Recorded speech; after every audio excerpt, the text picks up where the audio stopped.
Então, pessoal, mais uma vez, bom dia. Diego, da comissão organizadora do Órbita, está conosco e já iniciou a gravação, como vocês podem observar. Tá legal? Então, nós vamos começar agora.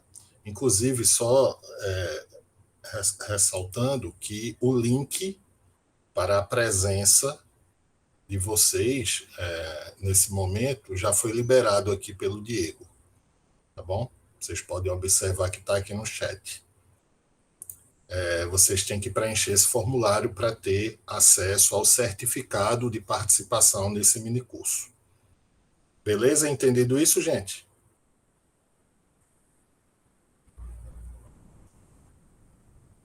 Tá bom, só um minuto.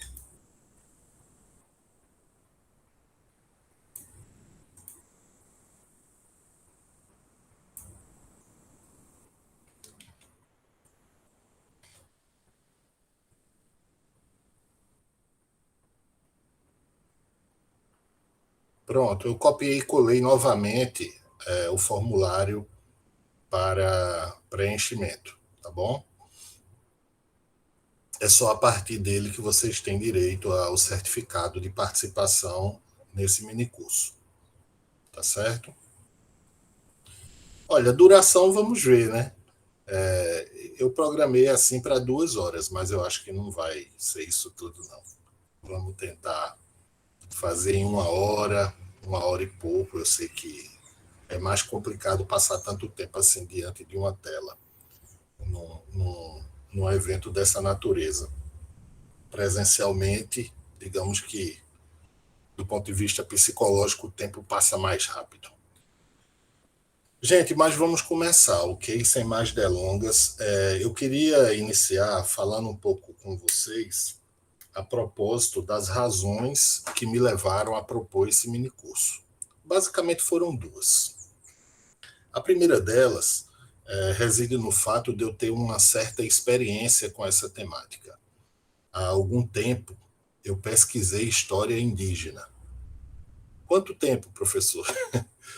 Deixa eu ver aqui. Foi entre 2002 e 2006, que foi mais ou menos nesse período que eu concluí o meu curso de graduação em História, minha licenciatura, e produzi um TCC, uma monografia de conclusão de curso, sobre a temática indígena, história indígena. E também, no mestrado, que foi entre 2004 e 2006, eu também pesquisei história indígena. Eu vou falar um pouco sobre isso mais tarde. Então, assim, eu procurei aproveitar essa minha experiência, esse meu conhecimento, para propor esse minicurso que diz respeito a uma página muito importante da história do Brasil e muitas vezes desconhecida. Também vou ressaltar isso daqui a pouco. E a segunda razão, gente, tem a ver com o fato de eu estar coordenando o NEAB. Eu não sei se vocês já ouviram falar, provavelmente alguns sim, mas todos os campi de universidades e de institutos federais têm os seus núcleos de estudos afro-brasileiros e indígenas. Eu estou à frente da coordenação desse núcleo em nosso campus, que está passando por um processo de reestruturação. Então, assim, essa temática tem tudo a ver também com o propósito do núcleo, que é fomentar discussões, debates, a propósito dessas temáticas relativas à história da África, à cultura a negra, história do negro no Brasil, dos afrodescendentes e também história e cultura indígena. Beleza?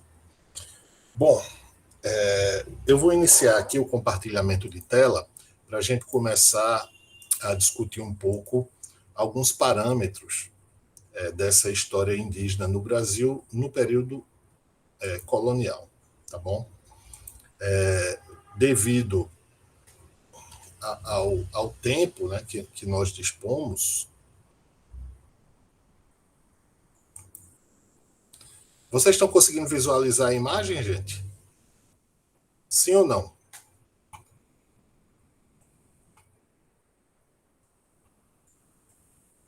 Abra aí o microfone um minutinho, um segundinho. Estão conseguindo visualizar a imagem? Sim, Beleza. Então, como eu dizia, gente, assim, 2 horas, 1 hora e meia, enfim, não é suficiente para tratar da história dos índios no Brasil desde o século XVI, que foi o momento inicial da colonização portuguesa por aqui, até os dias de hoje. É muito assunto. Mesmo se nós utilizássemos assim um grande poder de síntese. Então, pensando nisso, foi que eu busquei restringir, né, esse espaço cronológico, de maneira a discutir com vocês nesse momento apontamentos sobre a história dos índios no Brasil no período colonial, que corresponde basicamente aos séculos XVI, XVII e XVIII. Tudo bem, tem o comecinho do XIX, mas aí eu fiquei com esses 3 séculos, tá bom? Então, o que é que nós poderíamos ressaltar num primeiro momento para uma introdução a propósito desse tema da história dos índios no Brasil? Eu queria dizer para vocês o seguinte, que muitas vezes o que é que a gente observa no ensino médio, no ensino fundamental, é que os índios eles aparecem nas aulas de história naqueles momentos iniciais da colonização portuguesa no Brasil. Então fala-se sobre escravidão indígena, a gente vai falar sobre isso hoje, sobre a participação dos índios na exploração do pau-brasil, alguns conflitos entre índios e colonizadores, e a catequese, né, das ordens missionárias dirigida aos indígenas, e depois é como se eles sumissem da história. E praticamente não aparecem mais. Até o século XX, tem um ou outro assunto em que os índios aparecem muito marginalmente, de uma forma muito rápida.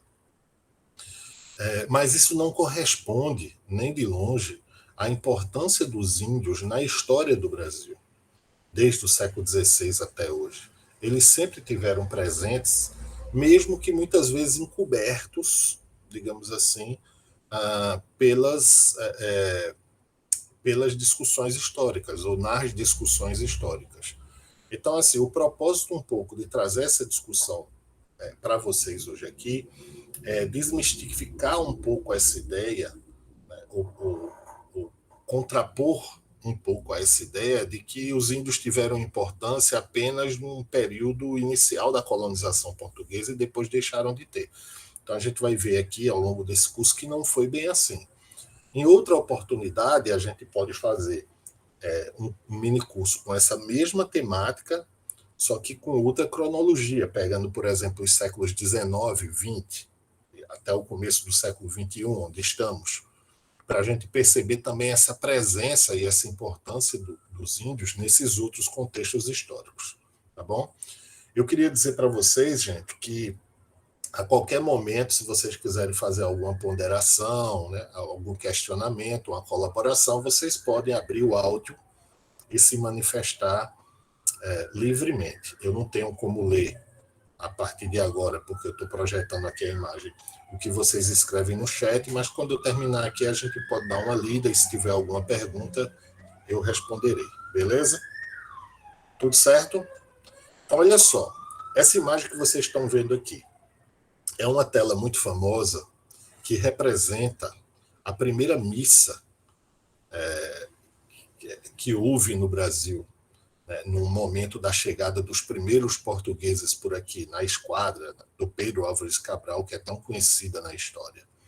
Essa tela, essa imagem é importante porque, na verdade, ela é uma idealização, né, desse momento, dessa primeira missa que houve, né, que mostra alguns padres portugueses, né, ajoelhados diante da cruz, outros portugueses também no entorno deles, ajoelhados, e um monte de índios observando aquilo com uma certa curiosidade. É muito difícil imaginar que uma cena como essa aconteceu, principalmente que houve essa curiosidade toda por parte dos índios em relação a essa cerimônia que deve ter sido muito simples. De qualquer forma, a mensagem dessa tela, para quem está vendo, é essa, de que trata-se de um momento em que o cristianismo chega ao Brasil junto com os colonizadores portugueses e que isso acabou levando a uma reviravolta cultural, uma reviravolta societária em relação aos povos nativos que aqui viviam. E, de certa maneira, tem sentido essa interpretação. Agora, como eu falei, isso aqui nada mais é do que uma espécie de idealização desse momento, dessa primeira missa que aconteceu no Brasil logo após a chegada dos primeiros portugueses por aqui, tá bom? A esquadra famosa do Pedro Álvares Cabral. Mas veja só, eu pensei também o seguinte, que cair direto nessa discussão sobre os índios do Brasil, aqueles índios que os colonizadores europeus encontraram já a partir das primeiras décadas do século XVI, talvez não fosse um bom caminho. Por isso eu pensei em introduzir, voltar um pouco, para a gente relembrar aqui algumas questões relativas não aos índios que os europeus encontraram no processo de conquista colonial, mas falar um pouco sobre a própria constituição dessas populações ameríndias, né? Falar um pouco sobre como se deu aqui o processo de povoamento inicial do continente americano e também, mais especificamente, das terras baixas da América do Sul, que hoje em dia a gente conhece pelo termo de Brasil. Então, essas primeiras páginas dizem respeito a isso. Vocês estão vendo aqui, né, o título dessa página, Os Primeiros Americanos. Professor, por que está entre aspas aí o termo americanos? Eu coloquei entre aspas apenas para a gente lembrar que, na verdade, esse termo América ele surgiu com os colonizadores. Foi uma homenagem que se fez a um navegador chamado Américo Vespúcio, que foi o primeiro a ter a consciência de que o nosso continente ele se tratava de terras que não pertenciam à Ásia, porque o Cristóvão Colombo ele esteve por aqui em 3 viagens, ele foi o primeiro europeu assim, né? Bom, há controvérsias, mas ele foi o primeiro europeu a chegar por aqui, é considerado como descobridor da América, mas até morrer ele não tinha consciência que tinha chegado à América. Ele morreu sem saber que tinha sido descobridor de um novo continente. O tempo todo ele achava que tinha chegado em terras que pertenciam à Ásia. Por isso, os nativos foram, desde o início, chamados de índios. Às vezes o pessoal não para pensar sobre isso, né? Por que chamaram os nativos de índios? Né? Essa palavra índios lembra a Índia, né? Populações da Índia. Mas foi exatamente isso que aconteceu, né? Nos primeiros 10 anos após a chegada dos primeiros europeus por aqui. Eles pensavam que tinham chegado em algum lugar próximo do que é hoje a China, próximo do que é hoje a Índia, aquela região da Ásia de monções. Por isso eles resolveram batizar, né, as populações que eles encontraram de índios, no sentido de gente que vivia na Índia. Era um termo genérico. Mesmo depois que todo mundo veio a saber que se tratava de um continente que ficava entre a Europa e a África e a Ásia, né, esse termo continuou se popularizando. E até hoje em dia a gente se refere às populações nativas da América por esse termo de índios. Tá certo? Mas, assim, é só para chamar a atenção, essas aspas, de que, na verdade, o nosso continente só ganhou esse nome de América recentemente. A gente está falando aqui dos primeiros povoadores da América, as primeiras pessoas que chegaram por aqui. Então, o que é que a gente sabe sobre isso, professor? Primeiro, a gente sabe que as populações nativas da América, elas não surgiram no continente americano. Então, hoje, a ciência já demonstrou, através de inúmeras pesquisas, tanto realizadas em fósseis, como também pesquisas genéticas, de imagens linguísticas, enfim, existem muitos caminhos que mostram que os humanos, a nossa espécie, ela surgiu na África e, a partir desse continente, se dispersou pelo mundo, pelos outros continentes. E as pessoas também foram chegando aqui, a partir de um determinado momento. Então, é isso que a gente chama de origem alóctone dos povos americanos. Então, assim, é uma origem de fora. Os primeiros americanos, eles vieram de outro lugar, eles vieram de outros continentes. A grande pergunta que sempre se fez em relação a isso, a quem seriam os primeiros americanos, os primeiros povoadores da América, os primeiros humanos a pisarem por aqui, isso levou a 3 questionamentos, que até hoje são importantes, até hoje se fazem. O primeiro questionamento é quando? Então, quando foi que os primeiros homens e mulheres chegaram à América? Daqui a pouco eu vou falar um pouco mais sobre isso, rapidamente. A segunda questão é por onde? Quais foram os caminhos que essas pessoas levaram a partir de outros continentes e que os trouxeram até a América? E a terceira pergunta é quem eram essas pessoas, afinal de contas? Eles eram africanos, eles eram europeus, eles eram asiáticos, eram populações lá da Oceania, eram marcianos, talvez. Né? Quem eram essas pessoas? Alienígenas? Então, essas 3 perguntas, elas ainda estão vivas. Elas ainda levam hoje a muitos debates. Só para vocês terem uma ideia, recentemente foi publicado um artigo que sugere, a partir de algumas pesquisas importantes, que populações oriundas do Japão possivelmente teriam chegado à América. Então, isso é uma coisa nova até então, o que se tinha. Claro que isso aí vai demandar mais pesquisas, mais comprovações, mas é algo que até um tempinho atrás ninguém imaginava que isso seria possível, tá bom? Outra questão aqui, gente, a partir do momento que os primeiros povoadores americanos eles começaram a se dispersar pelo nosso continente, eles foram constituindo vários padrões diferentes em relação à cultura material, em relação ao modo de vida. Isso é importante, porque daqui a pouco a gente vai falar sobre os principais grupos indígenas brasileiros e a gente vai ter que entender, né, como eles viviam, enfim, qual a cultura material deles. De uma maneira geral, esses primeiros povoadores da América, eles se dividiam em basicamente 2 grupos. Os grupos dos caçadores-coletores, quem foi meu aluno aqui do primeiro ano lembra dessas discussões, né? Eles eram nômades e viviam em pequenos grupos, basicamente da caça, da pesca e da coleta de frutos e raízes. A partir de um determinado momento, surgiu de forma prístina aqui na América, ou seja, de forma independente, as primeiras populações de agricultores, os primeiros povos agrícolas americanos. Onde isso aconteceu, professor? Em basicamente 2 regiões.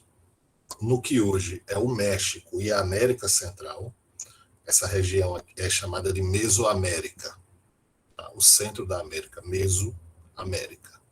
E também no Planalto Andino, que hoje corresponde ao Peru e à Bolívia, lá na Cordilheira dos Andes. Então, isso aí já se sabe há muito tempo, né, por parte dos historiadores, que a partir de um determinado momento, essas populações nativas da América, algumas delas começaram a deixar de lado esse modo de vida caçador-coletor e passaram ou se tornaram agricultores. Eu coloquei aqui um exemplo, que é esse número 3, dos sambaquis, que eram populações nativas que viviam aqui no Brasil a partir de 6.000 anos antes do presente, AP, né? Antes do presente. Ou seja, 4.000 anos antes de Cristo. Eles se estabeleceram na região costeira do Brasil e eles eram seminômades que viviam de recursos marinhos. Então, basicamente, eles viviam da pesca, né, e da coleta de crustáceos e outros recursos marinhos disponíveis para a sobrevivência. É um modo de vida bem específico que surgiu aqui no Brasil, mas existiram muitos outros, tá bom? Inclusive povos agricultores. A gente vai falar daqui a pouco sobre os tupis, que eram agricultores. Mas a agricultura ela não surgiu nessa região da América, que corresponde hoje ao Brasil, tá? As terras baixas da América do Sul. Ela chegou aqui a partir de contatos com povos agrícolas da região central da América, repito, na Mesoamérica, ou do Planalto Andino, provavelmente, no nosso caso, por difusão cultural a partir do Planalto Andino, tá? Via Amazônia. Ok? Estou virando a página aqui, viu, gente? Esse mapa que vocês estão vendo é muito interessante para a gente ver quais foram os principais caminhos que levaram os seres humanos a chegar na América. Respondendo aquela pergunta que a gente viu agora há pouco, né? Por onde, né? Que caminhos trouxeram os primeiros humanos à América? Pesquisas sobre isso são realizadas há muito tempo. E existe um caminho que foi o principal, que é aqui onde eu estou apontando o meu mouse. É um estreito que separa a Ásia do Alasca, que já faz parte do continente americano. É um estado que pertence aos Estados Unidos. Aqui, no passado, existia uma ponte de gelo permanente. Essa ponte de gelo, inclusive, ainda se forma, vez por outra, né? O que permitiu a passagem tanto de manadas de animais, como também de humanos provenientes da Ásia. Povos de origem mongoloide, possivelmente. Então, hoje, os pesquisadores sabem que essa foi a principal porta de entrada de humanos no continente americano. Tá? Mas, professor, quando isso aconteceu? Bom, existem alguns sítios arqueológicos importantes que ficam mais ou menos aqui na região sul dos atuais Estados Unidos. Existem duas culturas que são associadas a esses primeiros povoadores, culturas materiais, que são chamadas de Clovis e Folsom. Então, a partir dessas pesquisas arqueológicas, estimou-se que mais ou menos por volta de 15, 16 mil anos atrás, houve a entrada desses primeiros povoadores na América a partir do Estreito de Bering. Repare bem, isso é o que se sabia há algumas décadas.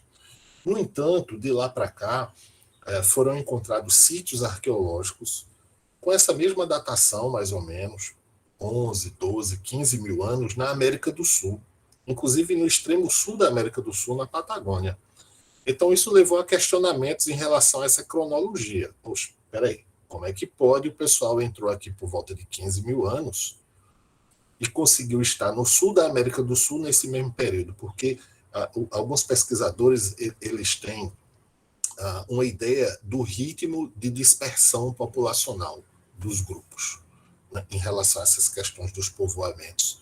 Então, leva algum tempo. Esse pessoal aqui não era andarilho, que saía andando, né, continuamente o tempo todo. Eles se estabeleciam em algumas áreas, depois se dispersavam para áreas próximas. Isso foi um processo muito lento, que durou centenas, milhares de anos. Então, os sítios arqueológicos mais antigos da América do Sul, eles sugerem que, número 1, esse povoamento via Estreito de Bering, ele foi bem mais antigo do que se pensava, talvez alguma coisa em torno de 30 mil anos e não 15 mil anos. E também sugeriu uma outra coisa, a chegada de humanos aqui por uma outra rota, que é essa que vocês estão vendo aqui, ó, a partir da Oceania, navegando pelo Oceano Pacífico Sul. Aí você diz assim, professor, mas espera aí, isso é impossível. Nessa época não existiam caravelas, ninguém tinha barcos grandes, eram pequenas jangadas. Como é que o pessoal pôde atravessar essas distâncias de 5, 6, 8 mil quilômetros?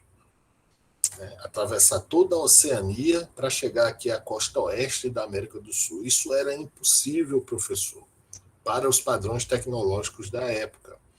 Bom, realmente, gente, durante algum tempo se conjecturou isso, mas a gente tem que levar em consideração uma questão importante, que é o seguinte, nós estamos falando de uma época em que o clima da Terra como um todo era muito mais frio em relação a hoje em dia.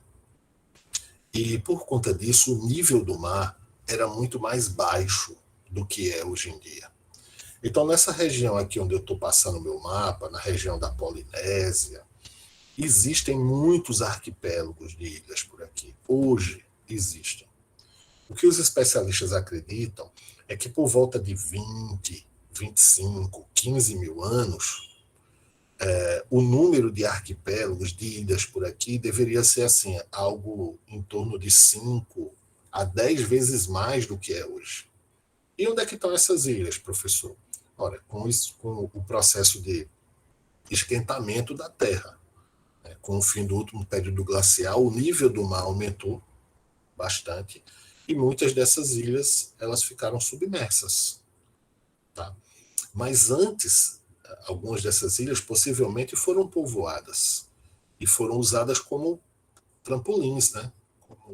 Para esses navegadores originários da Oceania conseguirem chegar até o continente americano. Quais são as provas disso, professor? Bom, a gente tem aqui duas ilhas importantes para reforçar essa tese. A primeira delas é bem conhecida, é o Havaí, que é uma ilha que fica no Pacífico Norte e que pertence aos Estados Unidos, é um dos estados dos Estados Unidos. E uma ilha que foi povoada há muito tempo. Tá? E essa ilha ela fica mais ou menos entre a Ásia e a costa oeste da América do Norte, né? Mais ou menos. Quer dizer, e mesmo assim as pessoas no passado conseguiram chegar lá a ponto de povoar. Essas pessoas não caíram de paraquedas. E no caso do Pacífico Sul, a Ilha de Páscoa, que também foi povoada há milhares de anos. A Ilha de Páscoa ela é a ilha habitada que fica mais longe de outro território habitado por humanos em todo o planeta. Não existe nenhum lugar mais distante de outro lugar onde viva gente do que a Ilha de Páscoa, no planeta Terra inteiro. Fica no Pacífico Sul, e mesmo assim ela foi povoada. Quando os primeiros europeus chegaram à Ilha de Páscoa, eu esqueci o nome do camarada, ele era um inglês, um navegador inglês, um capitão. E isso chamou a atenção dele. Ele pensou assim, peraí, eu vejo indícios que as pessoas vivem aqui há centenas de anos, nativos. Como é que eles chegaram aqui? Se foi difícil para a gente, com caravelas, né, com barcos grandes, chegar por aqui, como é que eles chegaram? Então isso chamou a atenção deles nesse sentido. Mas é como eu estou falando, hoje as pesquisas mostram que nessa região do Pacífico Sul, especialmente, existiam muito mais ilhas, muito mais arquipélagos de ilhas do que existem hoje, o que proporcionou essa dispersão desses povos a partir da Oceania, tá, em direção ao leste, no sentido da costa oeste da América do Sul. Professor, o que mais comprova isso hoje em dia? A genética. Então, os estudos genéticos, eles mostram que a maior parte dos nativos americanos, dos índios de hoje, eles descendem de populações asiáticas. Então, eles têm como lá nos cromossomos identificar isso aí. Mas aqui e ali eles encontram algum fóssil, ou mesmo algumas populações nativas, em que se encontra uma carga genética que é associada a populações da Oceania, por exemplo. Tá bom? Então, isso nos faz crer que, do ponto de vista científico, essa ideia de que o principal caminho de povoamento foi via Estreito de Bering é um fato, se discute a cronologia disso, mas também é fato que houve outros caminhos, tá bom? Aqui, gente, só para dar uma reforçada nessa discussão que eu estou travando com vocês agora, uma imagem à esquerda de um crânio que foi reconstituído, né? Eles fizeram a reconstituição para ter uma ideia de como a pessoa era, um crânio batizado de Luzia, que é o fóssil mais antigo já descoberto no Brasil, né? De aproximadamente 11.500 anos. Que era mais ou menos a época que o pessoal antes achava que tinha sido, um pouco depois, né, a entrada dos primeiros povoadores. E uma coisa que chama atenção na Luzia é que ela tem traços negroides. Ela não tem aquele traço mais típico dos índios, que lembra muito os traços fenótipos dos asiáticos. Então, ela sugere que, e meio que confirma essa hipótese de que houve outros caminhos do povoamento inicial da América. À direita, só uma imagem de uma pintura rupestre, que assim, são fontes arqueológicas importantes para que os estudiosos saibam como viviam esses primeiros povoadores, esses primeiros nativos da América, né, e seus descendentes. Tá bom? Agora, gente, veja só. Até aqui, alguma dúvida? Alguém gostaria de colocar alguma coisa?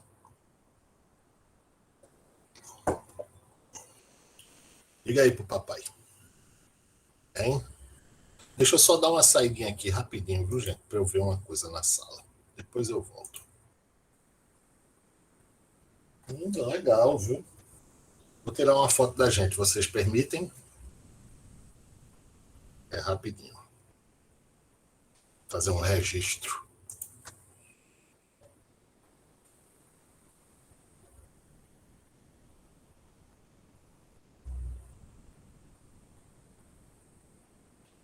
Legal. Alguma pergunta, gente? Deixa eu ver aqui o chat rapidinho. O link não está carregando. Deixa eu ver aqui. Alguém está com problema para acessar o link da presença, gente? E aí para mim? A Carla está dizendo que conseguiu. Eu vou voltar aqui a projetar, compartilhar a imagem, tá bom, gente?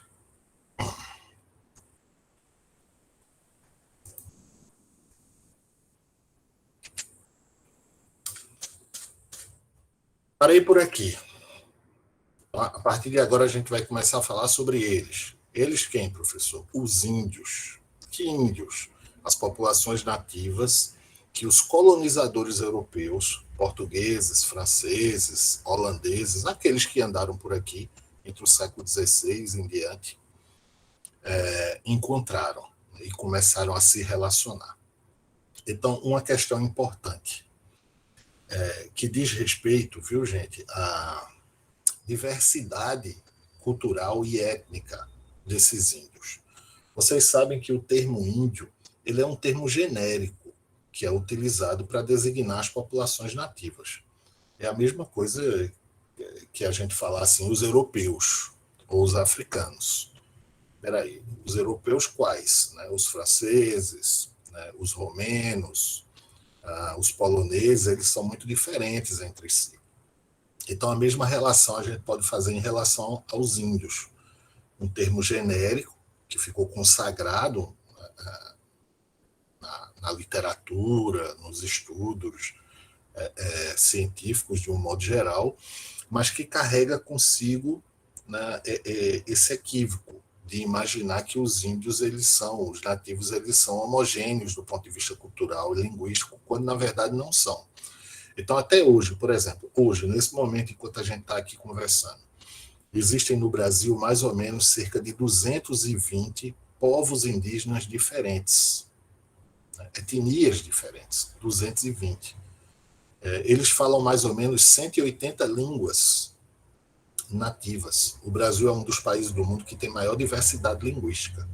É claro que 99,5% da população fala o português, tá? Mas existe ainda assim essa diversidade linguística por conta dessa diversidade étnica e cultural relacionada aos nossos índios, tá bom? Então, por isso é importante a gente entender que há essa diversidade e que também existem critérios para facilitar, digamos assim, a identificação dessa diversidade cultural e linguística e étnica dos índios no Brasil. Existem critérios de classificação, tá bom? O critério mais comum de classificação é baseado na língua. Então, trata-se de um critério linguístico, como vocês estão acompanhando aqui nessa página. Então, os povos indígenas, em relação à língua deles, eles são classificados em troncos e famílias linguísticas. É a mesma relação que existe para outras línguas e para outros povos. Então, a gente tem, por exemplo, o tronco das línguas indo-europeias. É um tronco. É como se fosse um guarda-chuva. No interior desse guarda-chuva existem as famílias linguísticas, como o latim, né, as línguas latinas, que aí se inclui o português, o espanhol, o italiano, o romeno, tá certo? E outras famílias também linguísticas. Então, o mesmo critério que é usado na Europa, na África, em qualquer lugar, ele também é utilizado em relação aos indígenas brasileiros. O critério de diferenciação via línguas, né, a partir de troncos e famílias linguísticas. Então, nesse sentido, o que é que a gente tem? A gente tem 2 macrotroncos linguísticos, que é o Tupi-Guarani e também o dos povos G. A gente vai falar mais detalhadamente sobre eles daqui a pouco. E também várias famílias linguísticas. A partir desse mapa que eu vou mostrar agora, fica mais fácil da gente dimensionar essa diversidade cultural, étnica e linguística dos nativos brasileiros. Então, vocês veem aqui pelas cores nesse material, né? Em laranja aqui, o tronco Tupi-Guarani. Então, veja que ele comporta aqui toda essa faixa litorânea do norte, nordeste, regiões do sul, sudeste do Brasil e outras regiões do interior, até mesmo na Amazônia. Essa região mais central do Brasil é o macrotronco G. São vários povos, viu, gente? Isso aqui é um critério linguístico. Então, assim, no caso do Tupi-Guarani, são vários povos que falam a mesma língua. É como se fosse assim, os brasileiros, os portugueses, os angolanos, os moçambicanos, que falam a mesma língua que é o português. É como se fosse assim, os canadenses, os australianos, os ingleses, os estadunidenses, que falam a mesma língua que é o inglês. Então, um macrotronco é isso aí. São vários povos que falam uma língua comum, uma língua parecida, uma língua muito aparentada. Tá bom? Mesma coisa em relação ao G. E aí a gente tem as famílias linguísticas, que são essas aqui. É uma coisa que vocês não precisam decorar. Isso aqui é só para a gente saber que há essa diversidade toda em relação àqueles que genericamente a gente chama de índios. Tá bom? Nós vamos falar hoje aqui, mais detalhadamente, sobre os índios Tupi e sobre os índios G. Mas é importante saber, como a gente viu agora há pouco pelo mapa, que existem muitas outras famílias, muitos outros povos, outras etnias indígenas. Inclusive, existem assim línguas de povos isolados. O que é isso, professor? São línguas únicas, que não são aparentadas a nenhuma outra língua. Então, não dá para classificar, não dá para colocar num grupo. Não dá para fazer uma taxonomia. É como se você pensasse assim, nos felinos. Então, um leão é um felino, um leopardo é um felino, porque tem características comuns. Uma onça é um felino, beleza? Mas tem alguns povos que falam uma língua tão única que ela não é aparentada com nenhuma outra língua. Então, não dá para classificar nesse sentido, não dá para agrupar essa língua. Então, são os povos indígenas de línguas isoladas. Tá certo? Professor, e esses índios tupi aí? Vamos falar um pouco sobre eles. Primeiro, em relação à localização. Onde esses índios viviam na época da chegada dos portugueses, dos holandeses, dos franceses, enfim, dos conquistadores europeus por aqui a partir do século XVI.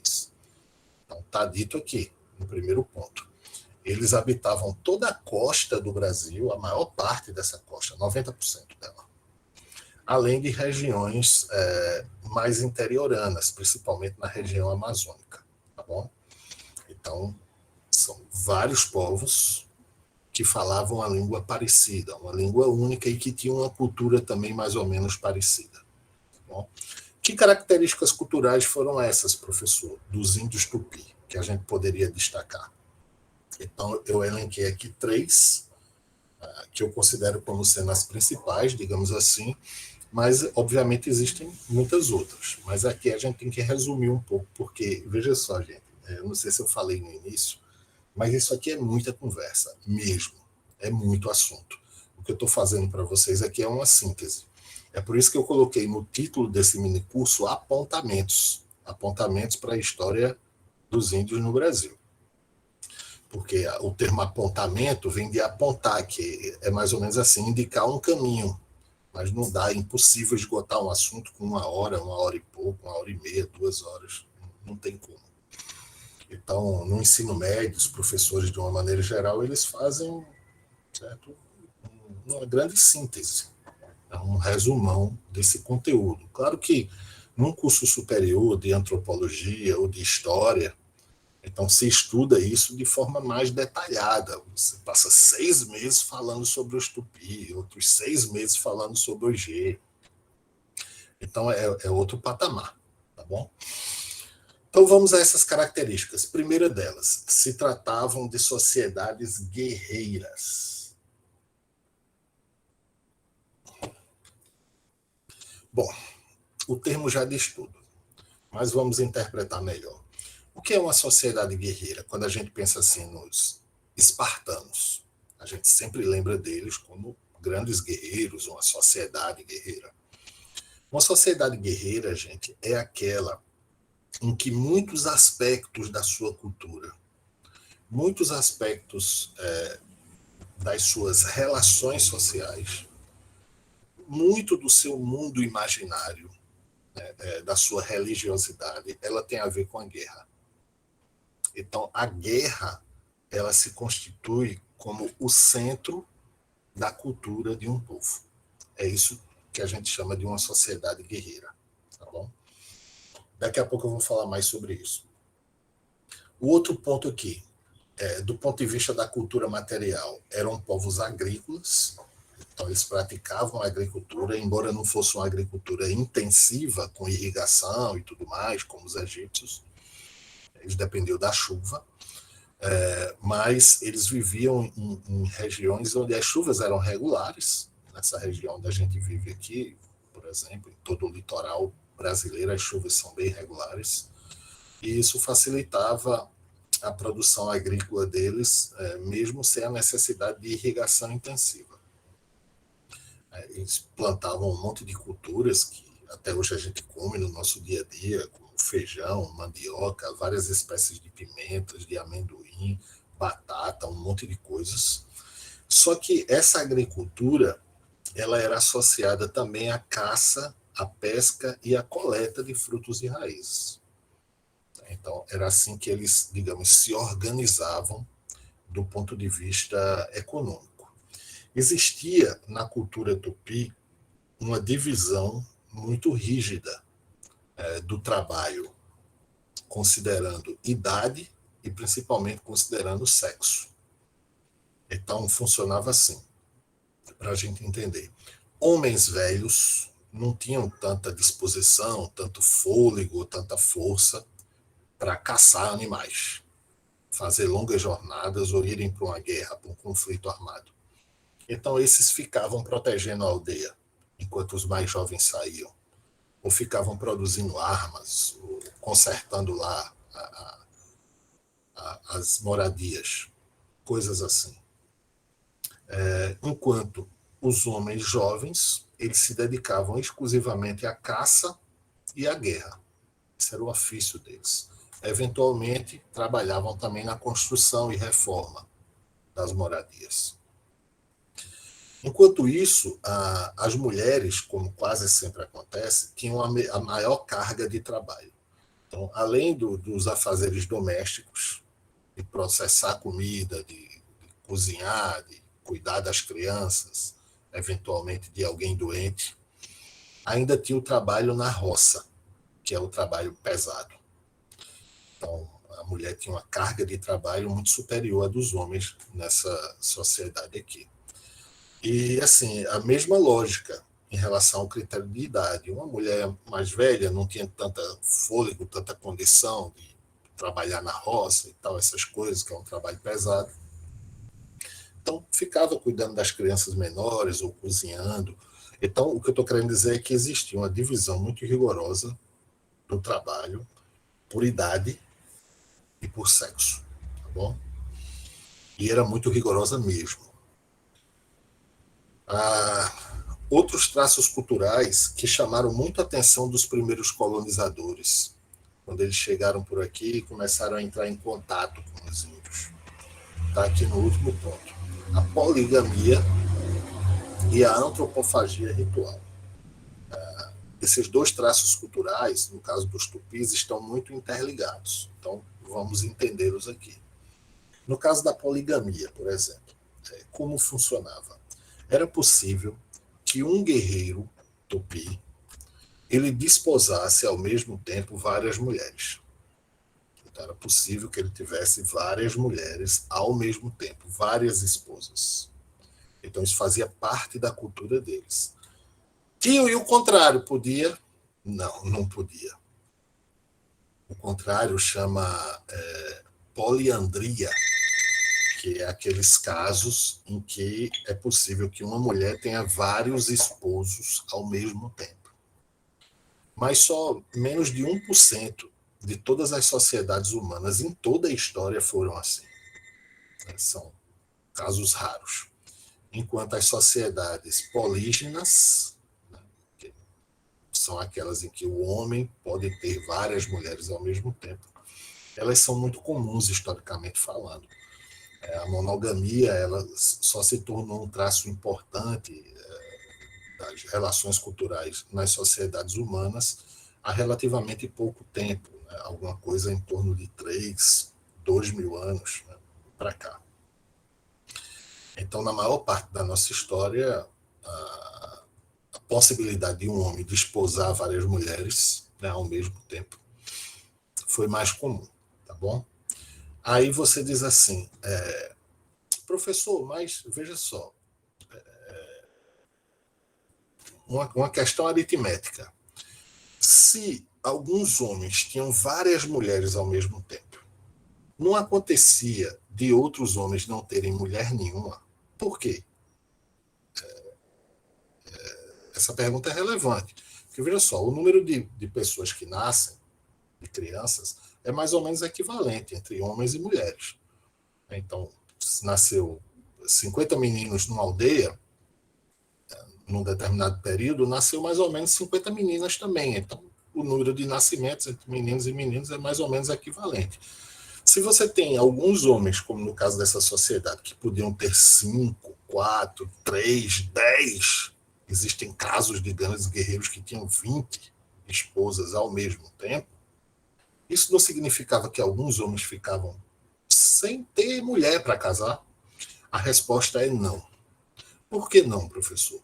Porque a gente está falando aqui de sociedades guerreiras. Nesse sentido, quem vai para a guerra? Os homens. E quem morre nas guerras? Os homens.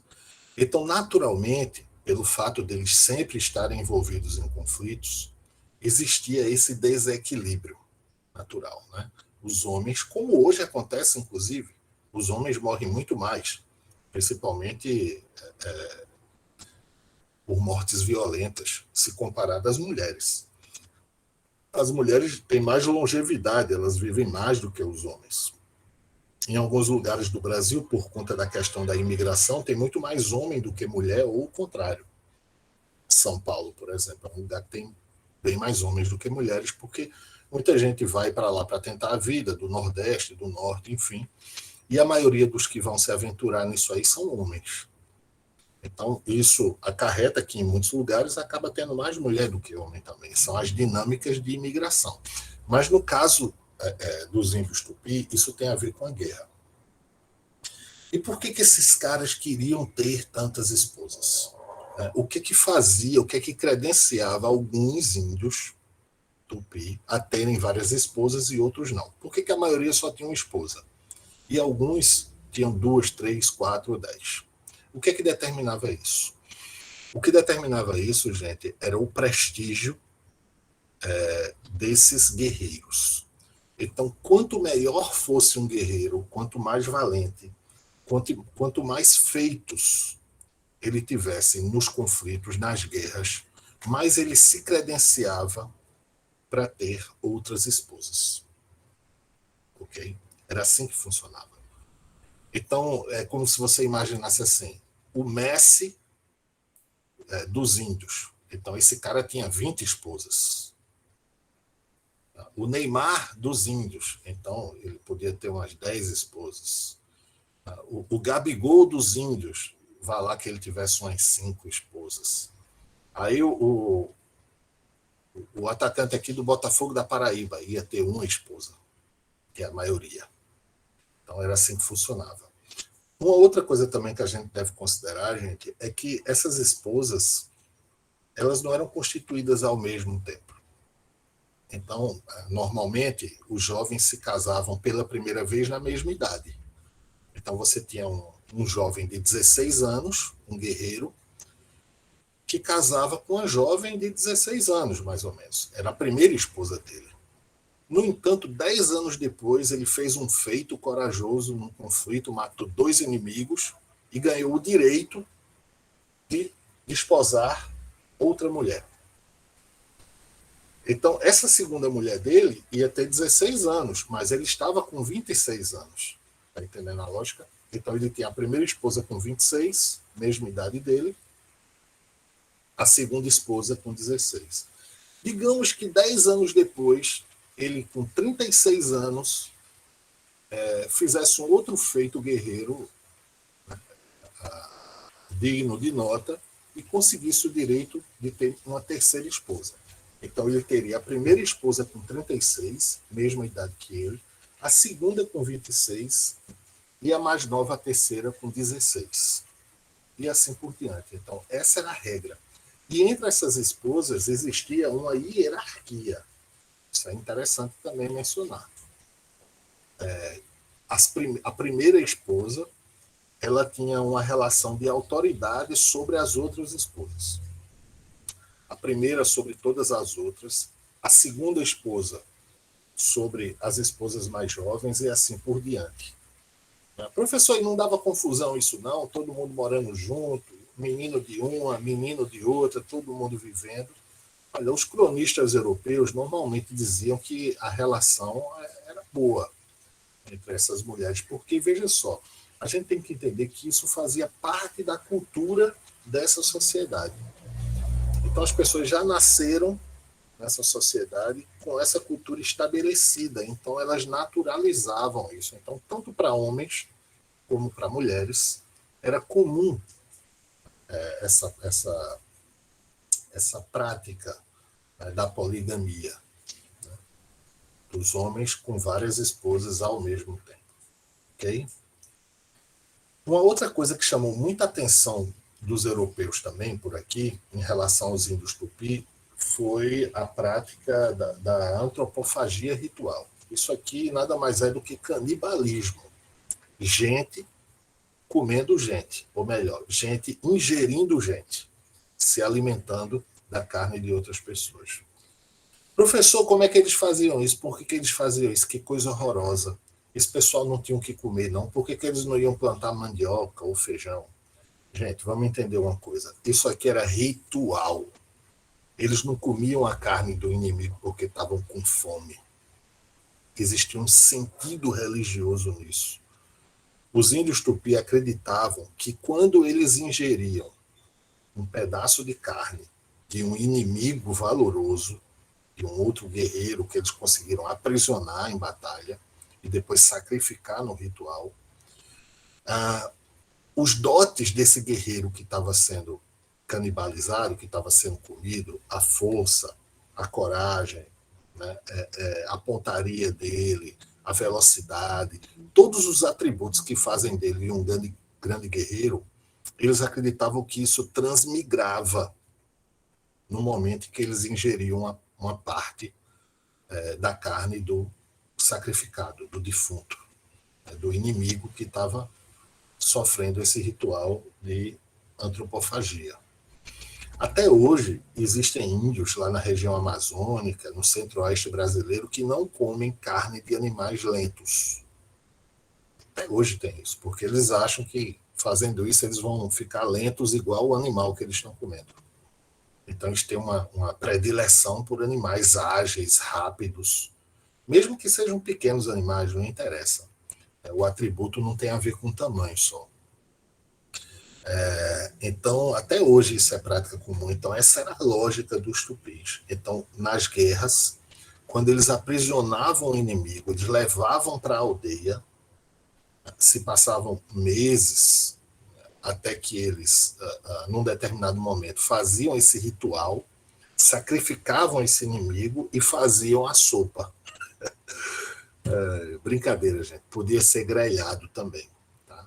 E todo mundo comia, homens e mulheres, inclusive crianças. Inclusive as mães com bebês recém-nascidos pegavam assim o sangue, né, do sacrificado e passavam assim nos lábios, na boca do bebê. Porque eles acreditavam nisso. Professor, e quem estava morrendo? Quem estava morrendo acreditava que essa era uma forma muito digna de morrer. Então, existia também esse outro lado. É por isso que aqueles que eram aprisionados quase nunca fugiam, mesmo quando tinham chance de fugir. Tem uma história engraçada sobre isso, eu vou contar aqui rapidinho para não me estender muito, que é a propósito de um alemão que viveu por aqui no Brasil no século XVI. Ele era um mercenário, ele trabalhava para os portugueses. E ele foi aprisionado lá no Sudeste, em São Paulo, por índios daquela região. Então ele foi aprisionado, foi levado para a aldeia desses índios e ficou lá sendo, digamos assim, preparado para o ritual no que seria sacrificado e ingerido pelos índios. Esse alemão, que chamava Hans Staden, ele sabia o que ia acontecer com ele, porque ele já tinha notícias de outras pessoas de que os índios faziam isso. Então ele começou a entrar em desespero. Ele rezava o tempo todo pela salvação da sua alma. Toda vez que chegava um índio assim onde ele estava lá no lugar, ele chegou a se urinar de medo, ele tremia. E aí o que aconteceu com ele? Os índios desistiram de matá-lo e ingeri-lo. Porque os índios acharam que ele não era digno dessa morte, porque ele era um cara medroso, ele estava se mostrando como um cara covarde. Então os índios não queriam comer alguém assim.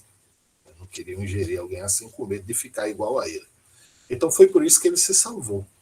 Professor, como é que a gente sabe disso? Porque esse camarada escreveu um diário que se tornou um livro, muito famoso, contando, dentre outras coisas, esse episódio em que ele passou algum tempo como prisioneiro de índios tupi, lá na região, entre São Paulo e Rio de Janeiro, naquela região, por ali. Tá bom? Pessoal, até aqui alguma pergunta, alguma dúvida? A hora é essa. Gente, aqui rapidinho, 2 mapas, só para a gente dimensionar melhor esses territórios que foram ocupados pelos índios tupi à época da chegada dos colonizadores, tá? Porque, assim, os estudiosos sabem que a região originária dos tupis é a região amazônica. Foi a partir dessa região que eles se dispersaram em direção ao leste para a costa brasileira, tanto na região mais ao norte como na região mais ao sul. Então, houve uma difusão territorial, uma migração. Mas, a partir do século XVI, como vocês podem observar nos 2 mapas, os povos tupi eles estavam circunscritos basicamente ao litoral do Brasil, à costa brasileira. Só que, como eu falei lá atrás, tupi é um termo genérico que a gente usa para povos que falavam línguas aparentadas. Mas existiam o nome dos povos específicos. Por exemplo, os tupi aqui da região da Paraíba, eles são os potiguar. Tem outros tupis também associados à Paraíba, que são os tabajara. Mas aí você tem os tupinambá, lá da região que hoje corresponde ao Pará, ao Maranhão. Você tinha também os tamoio, lá da região do Rio de Janeiro, os tupiniquim, os caiapó, os guarani, os aimoré, os caetés, lá de Pernambuco. Esse mapa da direita aqui está mostrando. Todos esses nomes aqui é porque está um pouco desfocado. São nomes de povos tupi, tinham uma cultura comum, repito, falavam a língua parecida, mas muitas vezes eles eram inimigos uns dos outros. Então, assim, não se trata exatamente de um mesmo povo, são povos diferentes, tá bom? Aqui são pinturas do século XVII, produzidas por um holandês que teve por aqui, Albert Eco, de índios tupi. Veja que aqui ele está representando os tupi já, assim, principalmente a mulher tupi, já inserida de alguma forma na sociedade colonial. Porque ele pintou aqui, ao fundo, um engenho e colocou uma saia nela. Então, assim, ela está semi-vestida.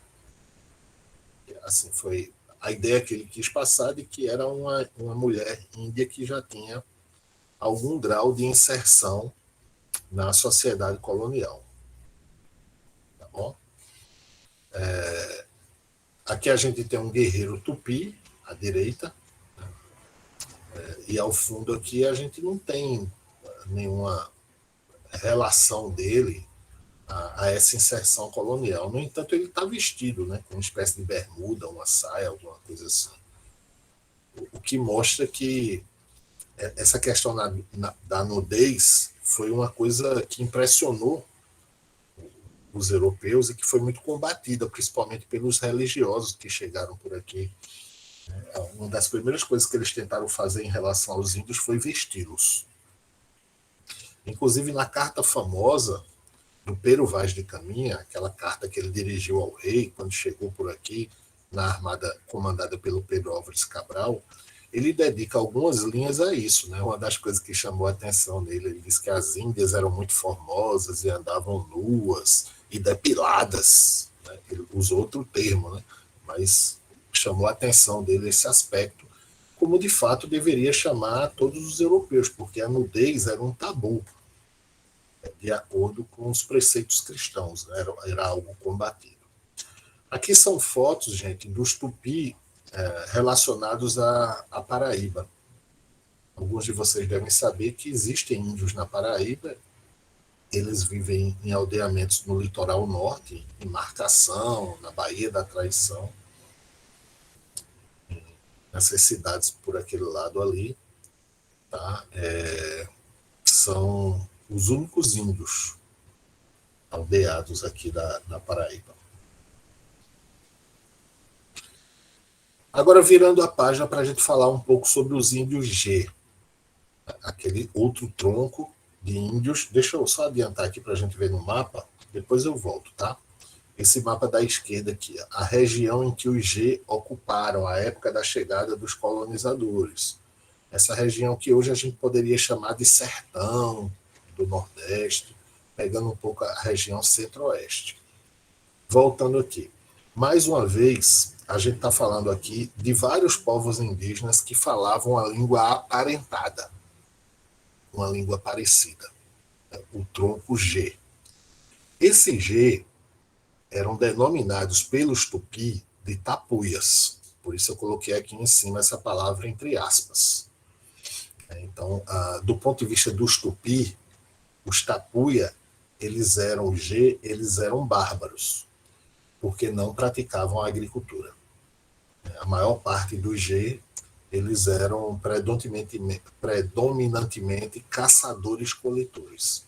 Um ou outro povo G praticava a agricultura, mas a maioria deles não. Então, aqui eu elenquei as principais características culturais desses índios G. O primeiro ponto aqui, tal como os tupi, também se tratavam de sociedades guerreiras, é a mesma lógica. Então, o mundo espiritual deles, as relações sociais, a cultura de um modo geral, as tradições, tudo estava muito dimensionado a partir da guerra.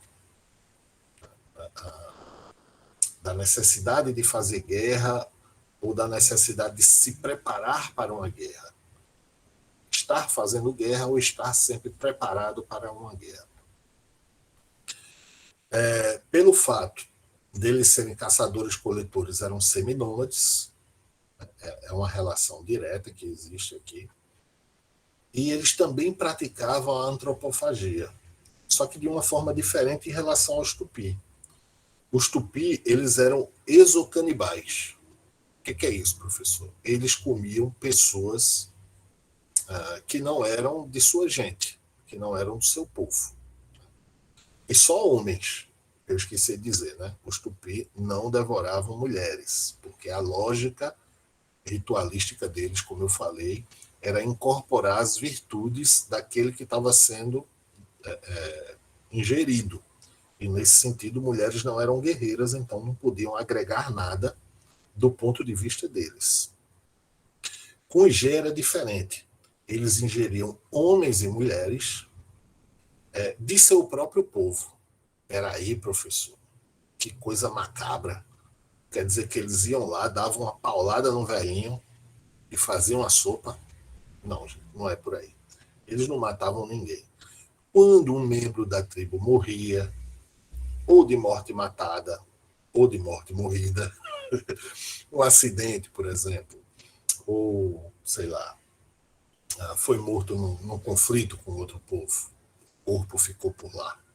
Então, ao invés de enterrar, eles ingeriam a carne desses entes queridos, desses familiares queridos. Não era, gente, para empanzinar. Isso aqui, nem no caso dos tupi, nem no caso do G, era um rodízio de carne. Esses rodízios que a gente vai por aí, que o camarada come carne à vontade. Não era. Vamos imaginar o seguinte: uma tribo tupi, ela tinha ali em torno de 2.000 habitantes. Vamos dizer, 2.000 pessoas vivendo ali. Então, eles abateram ali para consumir um guerreiro inimigo de uns 70 quilos. Quanto isso vai dar de carne para cada pessoa? Se a gente puder dividir.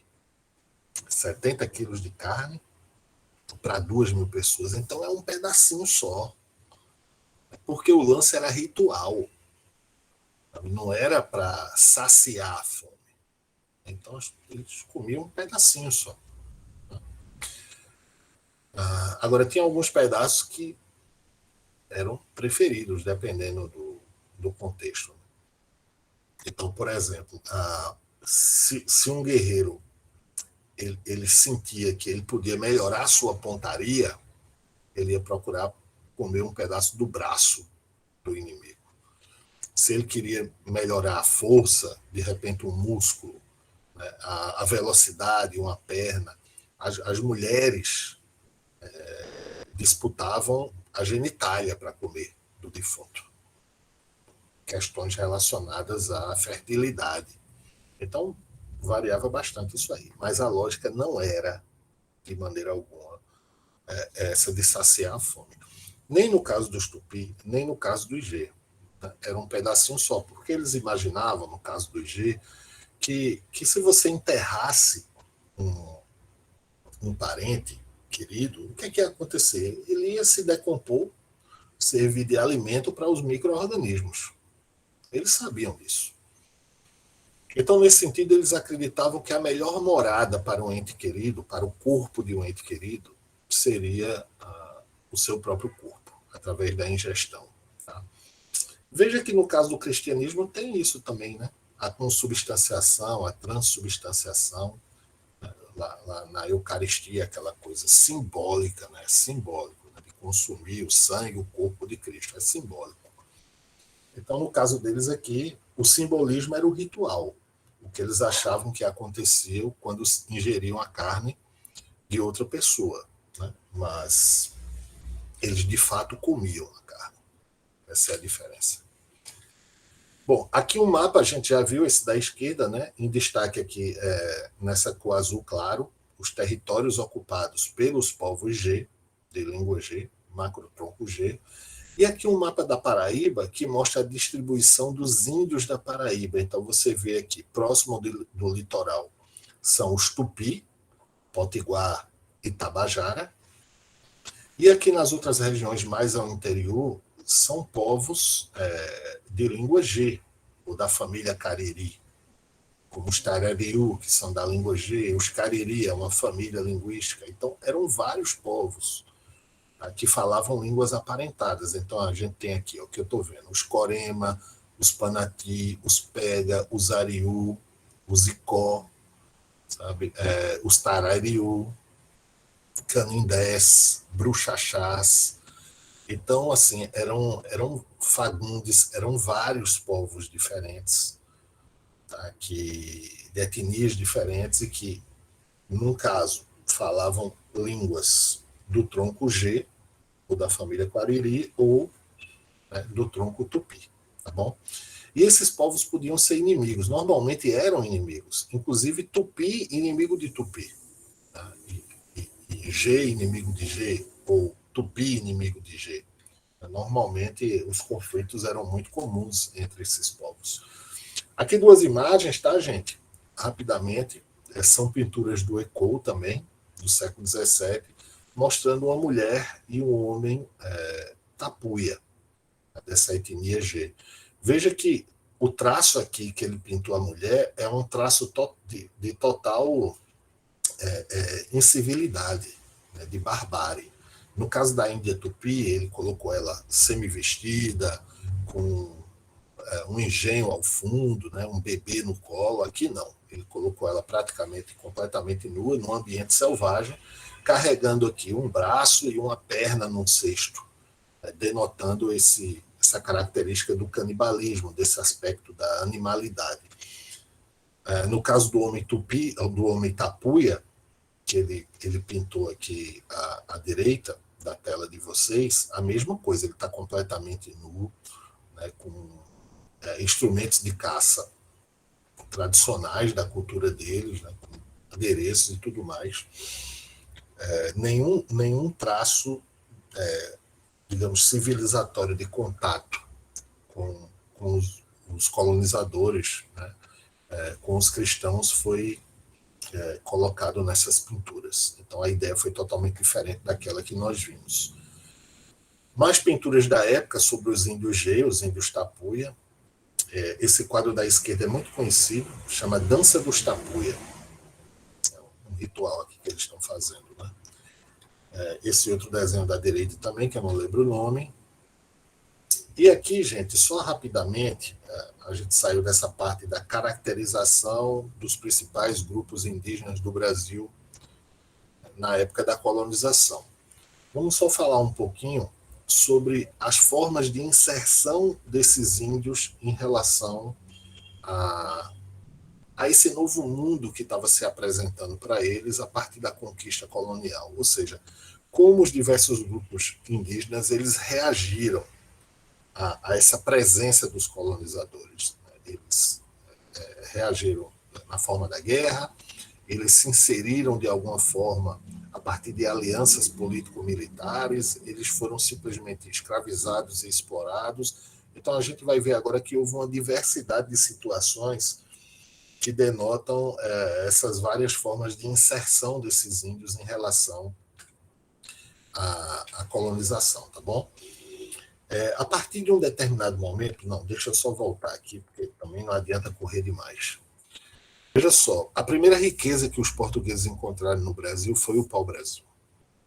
É uma árvore da qual eles extraíam uma espécie de sumo que era usado como corante. Era muito valioso, porque nessa época não existiam tintas químicas como tem hoje.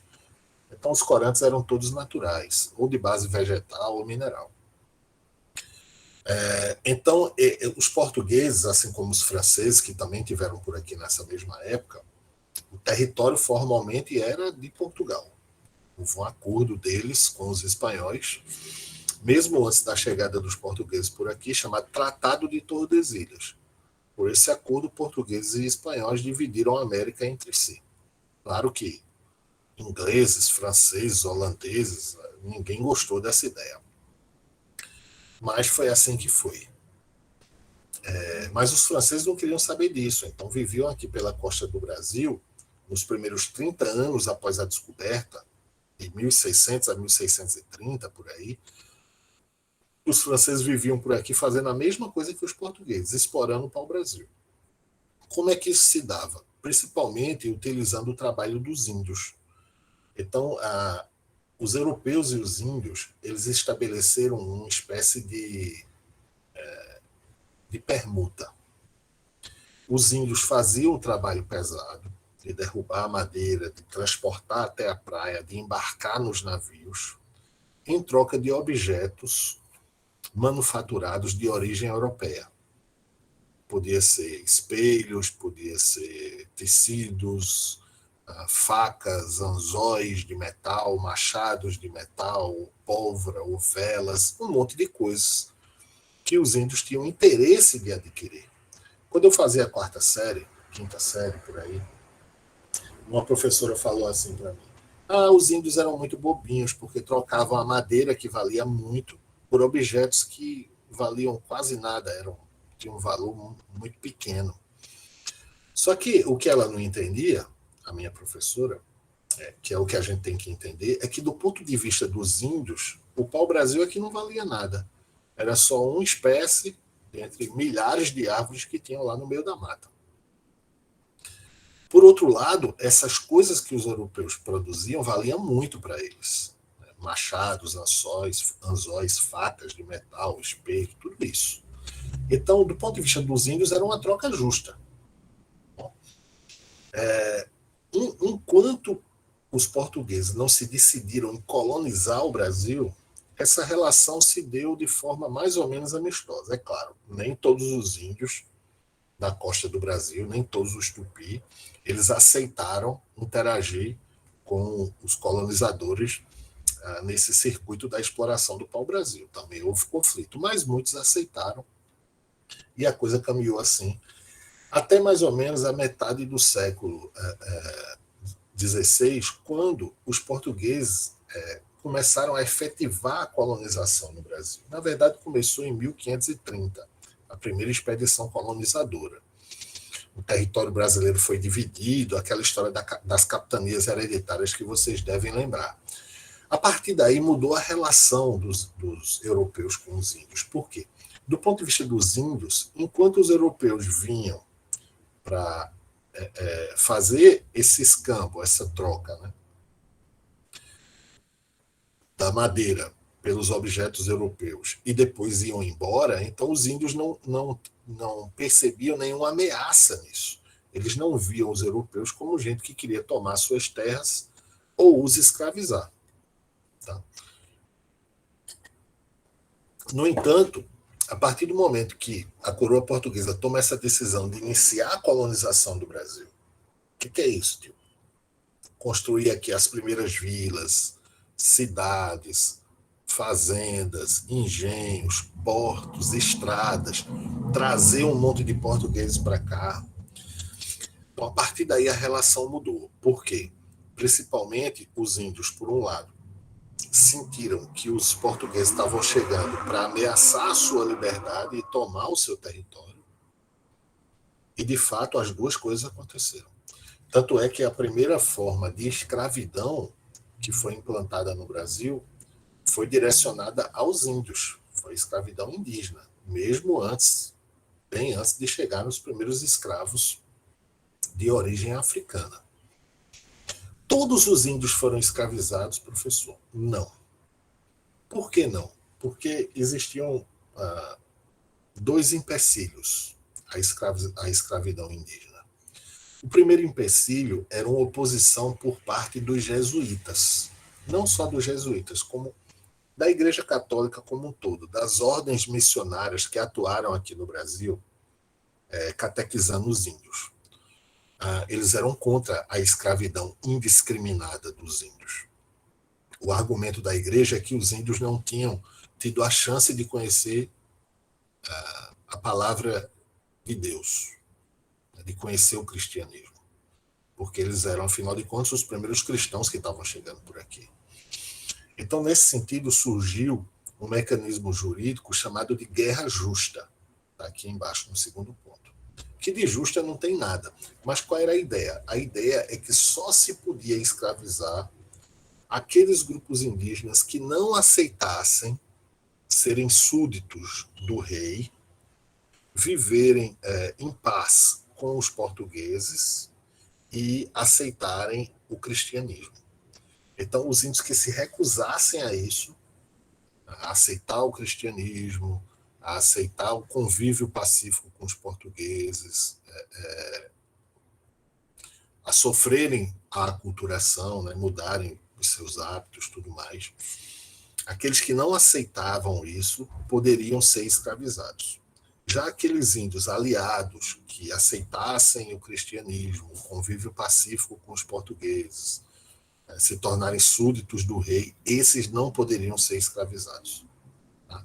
De qualquer forma, como boa parte dos índios brasileiros não aceitou esse convívio pacífico com os portugueses, então eles foram vítimas da escravidão.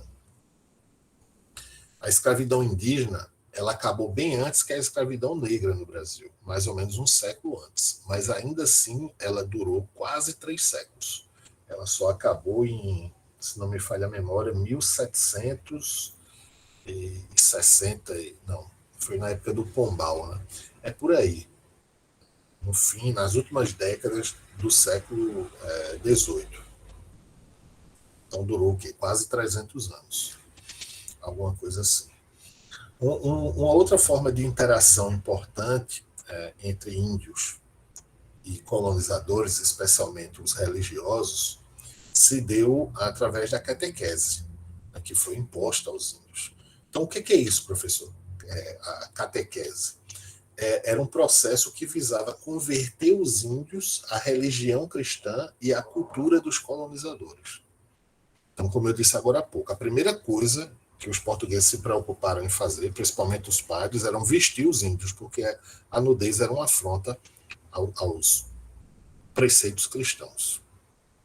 Tem uma carta muito interessante de um padre que foi dirigida ao rei de Portugal, em que, num determinado momento da carta, ele diz assim, mais ou menos, esses índios são muito bárbaros. Os homens têm várias esposas, ele diz assim, eles praticam o canibalismo, aí ele diz assim, e o pior de tudo, eles vivem nus e tomam muitos banhos por dia. Isso é engraçado, né? Parece engraçado. Poxa, o camarada viver nu e tomar banho é pior do que comer gente. Mas é porque, do ponto de vista dos cristãos, a nudez era algo que, na época, né, incentivava a luxúria, os pensamentos pecaminosos, a sexualidade. Então, isso era uma coisa combatida. Tanto é que as pessoas tomavam banho com roupa nessa época, vestidos. Tá? E quando iam se lavar assim, que não era sempre, né? De uma forma mais intensa, as pessoas despiam um braço e aí lavava, e cobria, e depois fazia a mesma coisa, membro por membro, parte por parte do corpo. Não tem essa coisa como a gente tem hoje de ir para um chuveiro, tomar banho nu, ou ir para uma praia de sunga. Não, nem pensar. Então, esse processo, gente, ele não se deu sem rusgas, sem conflito, porque muitos índios eles não aceitaram isso. Outros acabaram, né, aceitando essa catequese, ou pelo menos entendendo que esse seria um caminho para a sobrevivência do próprio grupo indígena. Sabe? De qualquer forma, houve esse processo, né, de adaptação, sim. Esse ponto, o segundo ponto aqui é interessante, porque os jesuítas, principalmente eles, mas houve outras ordens missionárias, né? Oratorianos, capuchinos, enfim, franciscanos, vários deles atuaram com essas missões aí, catequizando os índios. E esses padres, que eram muito cultos, eles entendiam que a melhor forma de transmitir os valores cristãos para os índios era fazendo uma espécie de tradução da cultura indígena, dos rituais, da visão de mundo deles. Uma espécie de adaptação do cristianismo às tradições nativas. E, inclusive, eles se preocuparam em fazer dicionários das línguas nativas.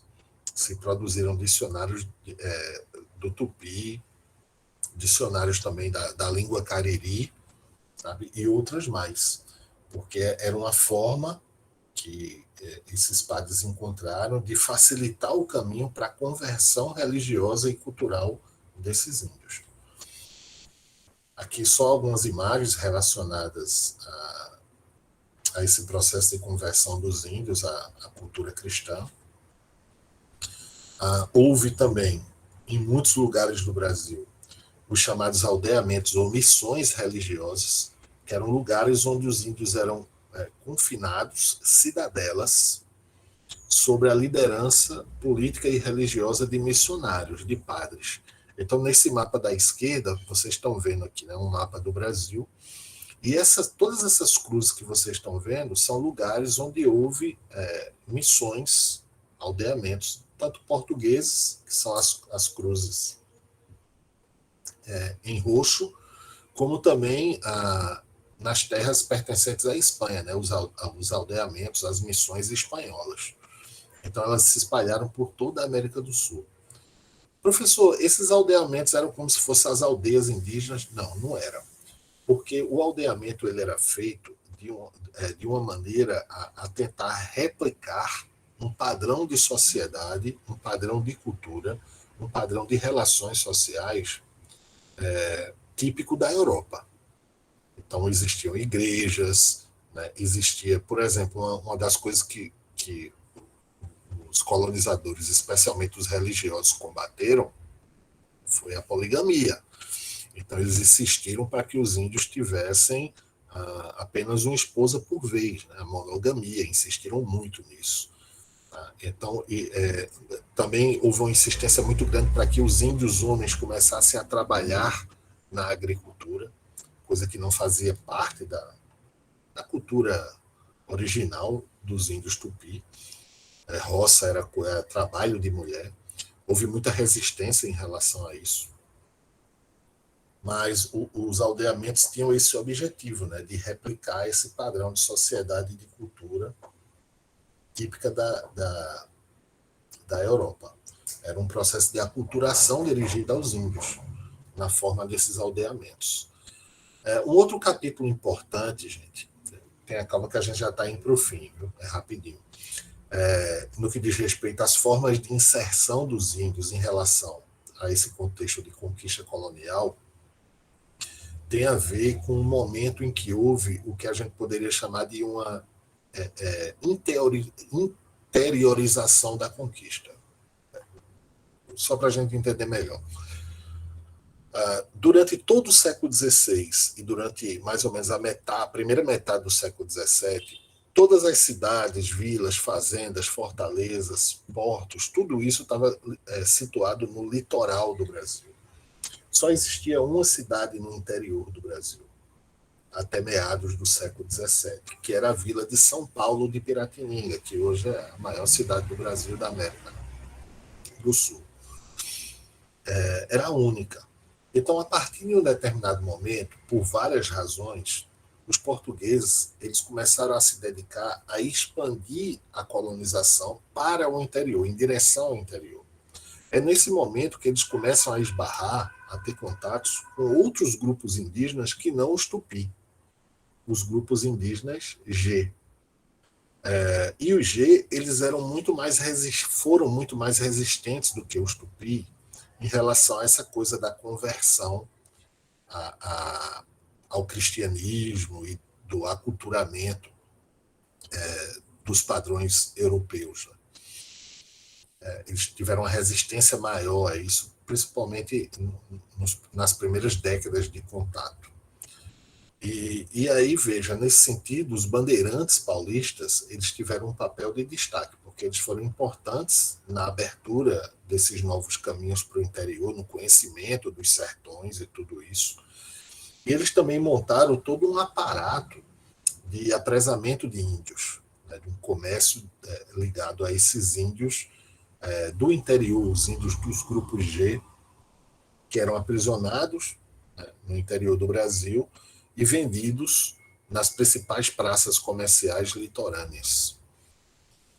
Então, isso acabou levando a uma série de conflitos, só passando a página aqui, que tem relação com essa interiorização da conquista colonial no Brasil, denominado de Guerra dos Bárbaros, está aqui embaixo, ó, o termo Guerra dos Bárbaros. Foi o nome que os colonizadores deram a um conflito que envolveu esses índios do interior, os índios das línguas G, contra esses portugueses que estavam levando para o interior as fazendas e criando as primeiras cidades, enfim, expandindo a colonização nessa área. Isso tem muito a ver com a pecuária, como está colocado aqui, a expansão dessa atividade, já que a faixa litorânea ela foi praticamente dedicada à produção da cana-de-açúcar nesse período, então restou as áreas interioranas para que fosse vitaminado essa atividade relacionada à pecuária, além de outros fatores assim que não cabe aqui mencionar. Essa imagem que vocês estão vendo aí à direita, ela é uma representação desse conflito, né, dos índios G, dos chamados Tapuia, em resistência a esse avanço colonial que partiu do litoral, das cidades e vilas litorâneas, em direção ao interior, principalmente do Nordeste brasileiro. Tá certo? Bom, eu acho que talvez eu já tenha falado demais.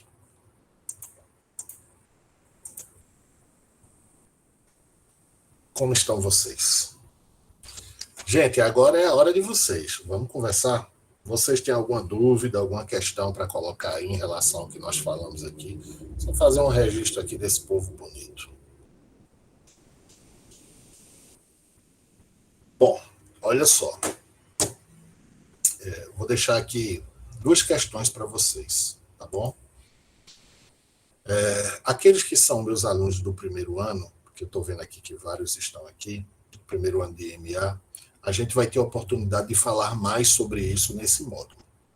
Vários desses temas que a gente falou aqui rapidamente, nós vamos nos debruçar sobre eles ao longo das próximas semanas, já que o módulo já começa na semana que vem. E aí eu queria dizer para vocês o seguinte, eu queria deixar uma dica aqui para que vocês sigam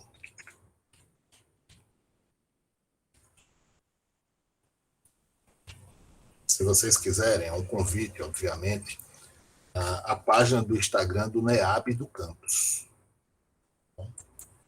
É assim.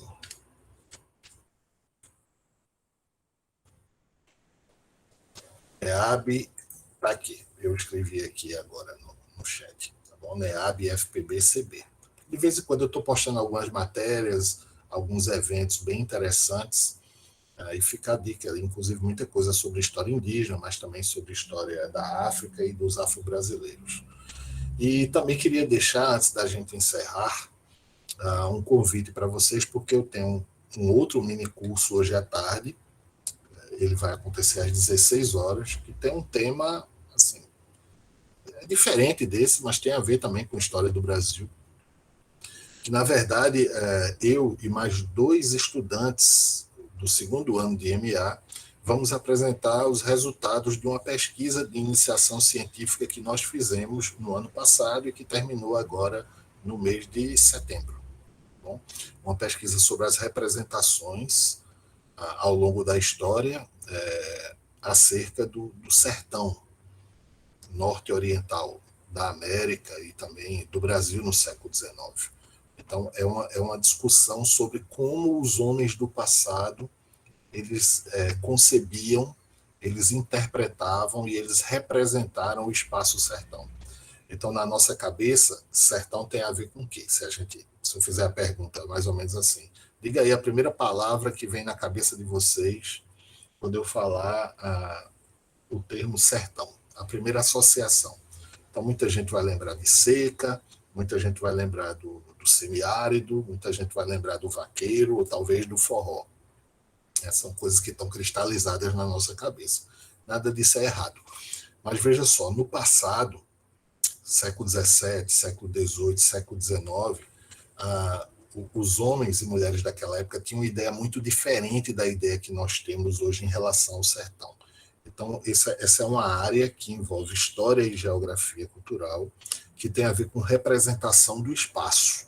Então, como ao longo do tempo, a partir de mudanças conjunturais e estruturais, as pessoas interpretam determinados espaços que elas conhecem pouco, que elas conhecem muito. Tá? São estigmas que são lançados sobre determinados espaços. É uma discussão bem interessante, eu deixo aqui o convite para vocês, hoje à tarde, a partir das 16 horas, tá bom?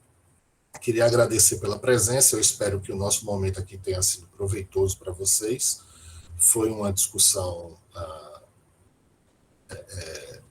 priorística, né, resumida, sobre essa questão da história indígena no Brasil, do índio no Brasil, porque realmente é muito assunto para falar, mas eu acredito que nós teremos outras oportunidades, tá bom?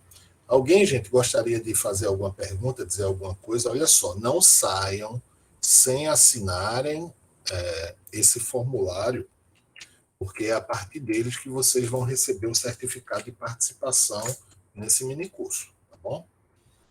Valeu, gente. Podemos ir? Daqui a pouco tem almoço, né? Coisa boa. Pessoal, os que são meus alunos, a gente se vê semana que vem, tá bom? Tchauzinho. Valeu aí.